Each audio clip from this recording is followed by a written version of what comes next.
Hey everyone, welcome back to Little Learning Moms. So it's that time of the year where all the mamas are on YouTube and they are uploading all their 2019-2020 curriculum choices. So I'm going to go ahead and kick ours off with a series of different videos of what we're going to be using for 2019-2020. So this video, we will be talking about what I am using for language arts this year. So if you follow me over on Instagram as well as on my channel, you know that for the last 2 years, we have used the Good and the Beautiful's level K as well as level 1. My son did exceptionally well in both of those levels.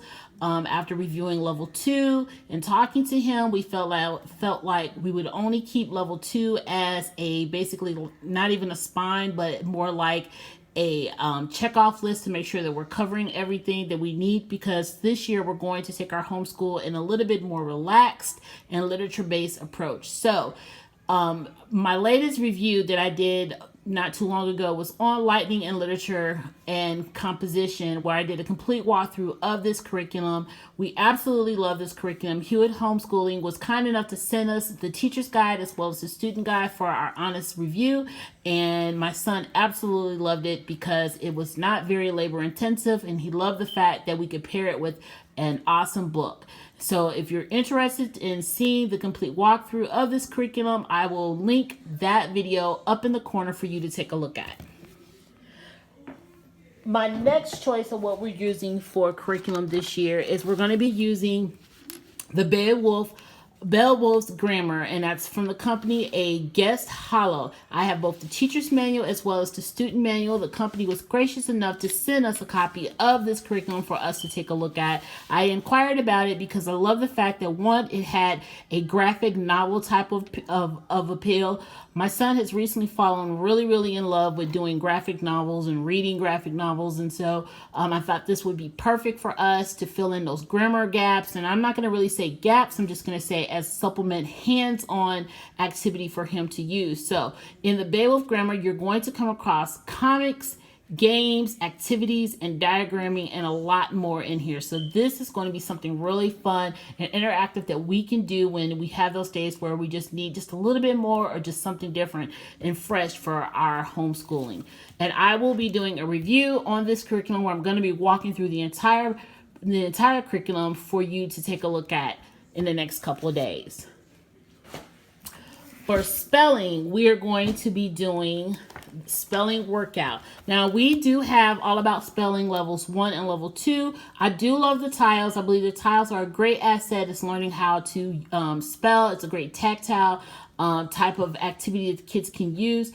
But for me, it was really parent-driven, that curriculum, and I really wanted something that wasn't so parent-driven, that was a little bit more student-driven and allowed us a little bit more freedom to customize it as our own. So I decided to go with spelling workout because it's basically the traditional way of spelling, where you get a spelling list each week, you have some activities, and then you as a parent can add on sentence practicing, dictionary, and stuff like that. To bring home those spelling skills and learn the spelling words. So you get a list, you get the activities, and then on day 5, you do the test. Now, to make this a little bit more fun for my son, we do have a spelling box, and I'm going to open it up to give you a peek inside of it so you can see what the spelling box ink cup has in it. Sorry, my camera's a little shaky today. I'm doing this review on my table and my phone is wiggly a little bit. So in our spelling box, we have Play-Doh, Stamp It Out. We have stamps that with an ink pad. We have a dry eraser in here. We have some beads with letters on it that he can string the spelling words on some pipe cleaners. We have a spelling game in here for him that he can play with. And inside the bin, of course, we have bananagrams. Now, we also have the pear ones as well, and I haven't put those in here yet. We have a dry erase board that's double-sided, and I believe this one, I don't think this one's magnetic, but it's double-sided, so he has one with lines on it, and he has one that's plain, and I got this from Lakeshore Learning. I love Lakeshore Learning's dry erase tablets, or I guess boards, because they're high quality, they're heavy, and some of them come magnetic. And before I show you that, he's got a set of markers in here. He has a boogie board, and I got this boogie board. I know you can find these on Amazon, and I will put these in my Amazon store, but I got this particular one off of Jane. Jane had a special back here at the beginning of the year where they had these boards for like $3, and I actually got 3 of them because I wanted one, and I wanted one for my son, and I just wanted a backup. And we have some interlocking blocks in here. Now, if you notice, a lot of time on my pictures, you will see his blocks in just in red and black, and that's because my son was originally Montessori'd at home, and he's very familiar with Montessori, so I tend to keep things on the color schemes of the letters being like they were with the Montessori. So the consonants are in blue and the vowels are in red. And as always, we are huge Moffat Girls fans, and I invested in the Sight Words, Moffat Girls Sight Words activity pack or bundle that she has, and I will link that in the description box so you can take a look at it. I love this because it had all these different characters and themes for teaching kids sight words, and the big plus of this curriculum is that it is editable. So I was able to bring his spelling words and put them inside of the activities as well as side of the flashcards. I'm going to show those right here, and I put this in a little photo box that you can pick this up at any Michael's. I think they're like either $1.99 or $2.99 if they're not on sale. And so I stuck the little dice activity dice in here. I've got the ABC letters here cut out for him and laminated, and here you'll see some of his sight words that are in here. And the one thing about the spelling workout is that it starts off really kind of easy for the kids, and then it really starts to pick up. So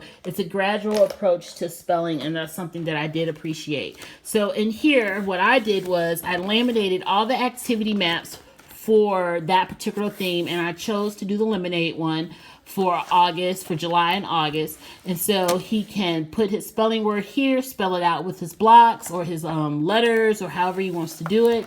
And then you saw that dice that was in that photo case. That's for this activity here. And these are laminated. And then these are not laminated. This is where you can stamp the spelling words out right here for your student. And I did make like enough copies for like maybe, I think for the entire 4 weeks for him to work on that with.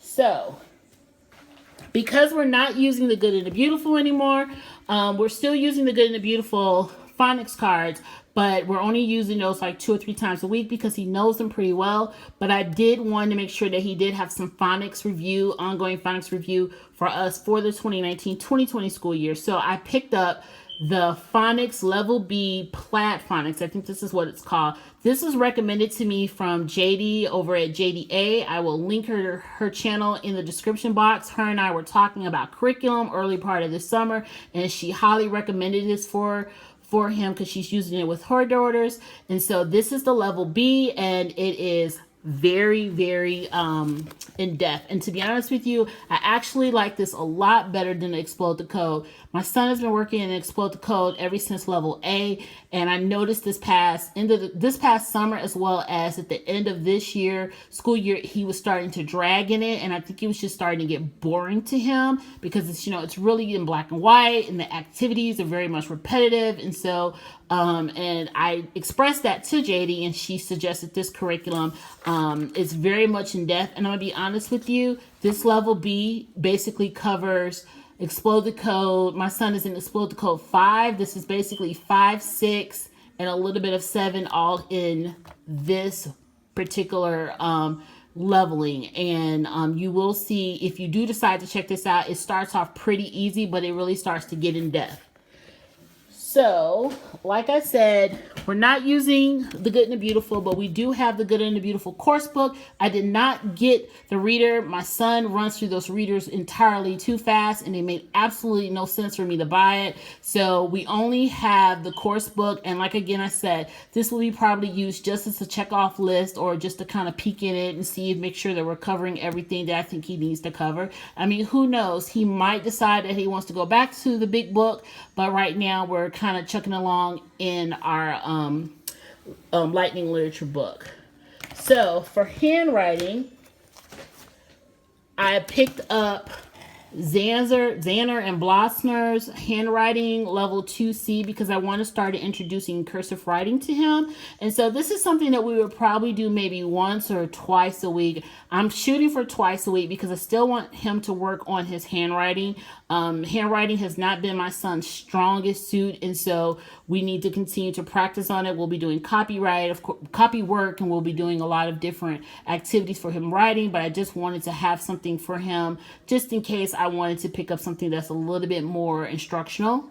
Now, for writing in itself, we will be using Writing with Ease, and I believe it was the Red Pill Homeschool over on Instagram who she was talking about this book. And so I found it on Thrift Books, and I went ahead and I picked one up, and it was exactly what I was looking for my son, because he is not a huge writer. And this has been working really well so far this summer. It's easing him into the whole writing regiment, and it's not as rigid as some of the other creative writing curriculums. We do have Brave Writer. We have a couple of Brave Writers curriculums that we're probably going to do, but this right here, just getting him into writing on a regular basis, is working out really well. And again, this is Writing with Ease, and I will link her YouTube in the description box. I believe she just did a video where she was talking about this, but I may be off. I think it may have been on Instagram, but I will link her channel in the description box so you can go ahead and take a look and see what she's talking about in regards to this writing curriculum. So that is it for language arts for us, but I will tell you that we will always have the Moffat Girls. We have the Moffat Girls language arts and grammar grade 2. We also have her phonics phonics comprehension checks, I believe it's called.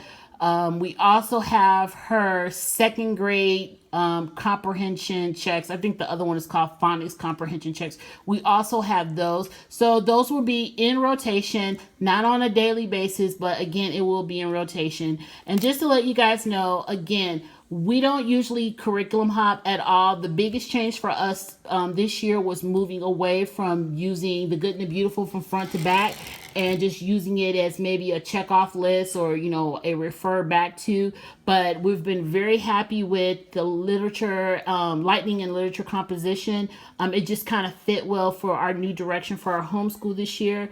But look for our next videos that are going to be coming out in the series. The next video after this one will be our math video, what we're using for math this year. And don't forget to follow us over on Instagram. Hit the subscribe button if you want to see more videos like this. Give us a thumb up. Until the next time, I'll talk to you later. Bye.